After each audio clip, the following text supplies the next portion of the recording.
So now it's time to start backfilling this foundation. As you can see, these guys got the floor built. There's trusses underneath there, and then that's all the sheathing.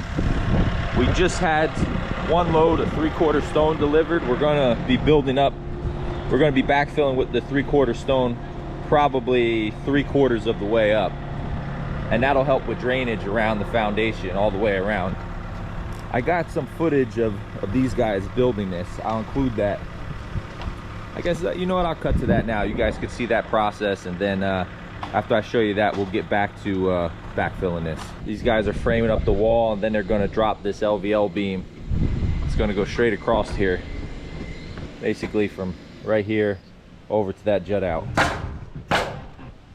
Once that's in place, then they can start setting the floor trusses left to right here, and then on this side they're gonna run front to back.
What we have on the trailer right now are what they call SIP panels.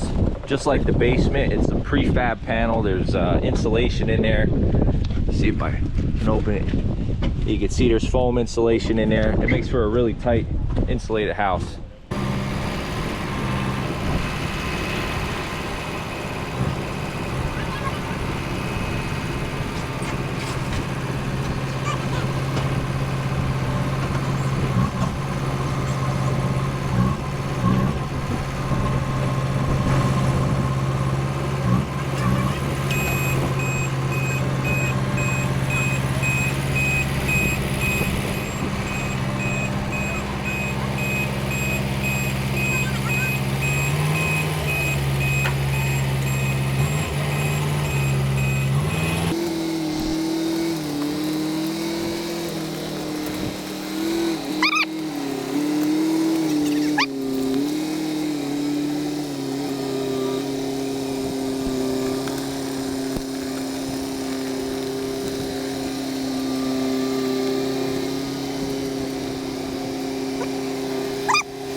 guys, we just finished backfilling with our stone.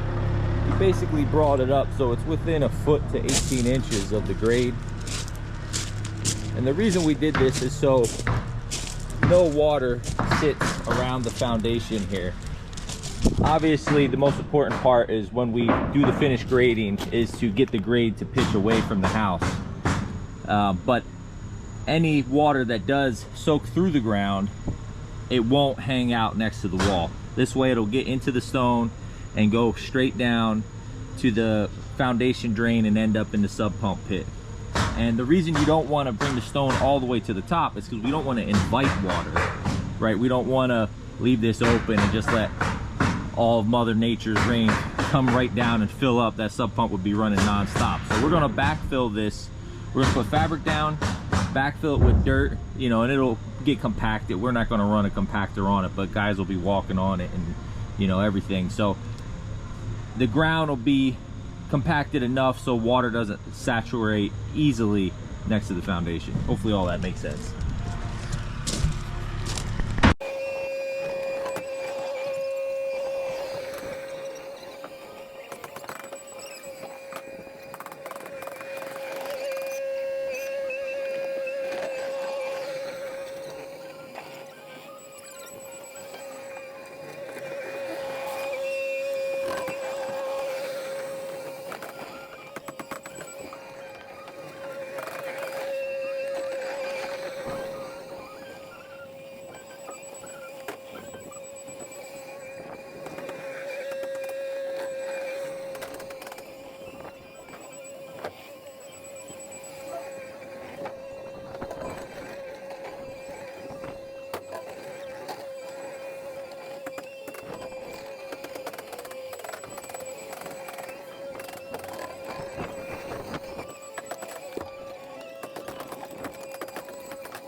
Check it out, guys. It's almost looking like a house.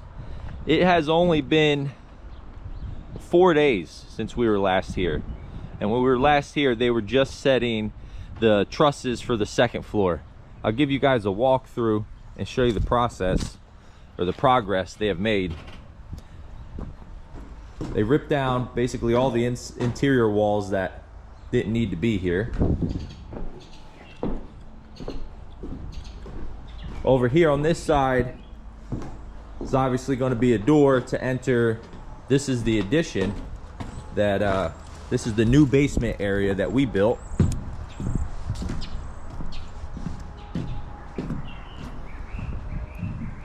It's pretty big back here. You see these big windows that he's putting in. It's going to be really nice once it's done. They're waiting on a couple things. I think there was some missing ridge beams, I want to say, out of the shipment, so they're waiting on that to come in, and then they're going to get back to it. But those guys, just for a few guys, they built this pretty quick. You know, these SIP walls really come together if you know what you're doing. I want to see if I can get upstairs and show you guys the second floor. So this is a big beam they had to sit. Wow, that goes all the way down to the basement. These walls are big panels, man. Wow.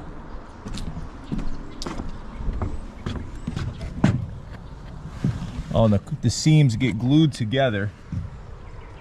And then they have these big lags that go through the panel into the next panel. Another big window up here. This house is going to be really nice once it's done. These holes that they have in here, these are for running electric. I imagine it's still probably pretty difficult, but they have this red line here. This is where those conduit paths are. You see the vertical one and the sideways. So you know, if you're gonna run electric, you're gonna cut your box, you cut it right here along this red line somewhere and fish your wire, depending on how it's gonna go. You know, if you're gonna come from downstairs, you'd probably cut the box right here, fish the line up, and then you could go all the way around the room because these holes align all the way around. Some people were wondering how come the basement didn't come straight across, and I guess it's just so to give the house some dimension, like some texture, right? Instead of just being one big flat wall. You know, generally it looks a little bit better when you do a bump out like that, so that would be the reason. Well, I guess that's it until we come back. Get you guys more of an update after it's done.